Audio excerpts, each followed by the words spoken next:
قوة جوية للتحالف على المدينة.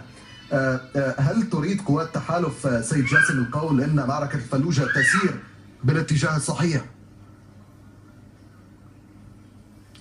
أنا أعتقد أن صحيفة نيويورك تايمز الأمريكية ذكرت أن معركة الفلوجة ستكون طويلة ودموية، وبالتالي مسألة الدموية نعتقد أن هنالك اليوم 70,000 مواطن داخل مدينة الفلوجة، وتعرفون أن الرمادي دمر منها 85%، حينما قال السيد صباح كرحوت أن فيها 2% فقط من داعش، واليوم الحكومة بحسب تصريحات صباح كرحوت تقول أن 5% فقط من مجموع سكان الفلوجة هم من داعش. هذا يعني ربما سنرى تدميرا تاما لمدينة الفلوجة. لا شك أننا نريد أن نرى وضعا آخر في العراق، لكن لا نريد في ذات الوقت أن يكون شماعة داعش شماعة لتنفيذ هذه الجرائم بشكل رسمي. هذا الأمر مؤسف. الحكومة تقول نحن نريد أن ننقذ أرواح المدنيين، وفي ذات الوقت المدينة مطوقة من 8 محاور،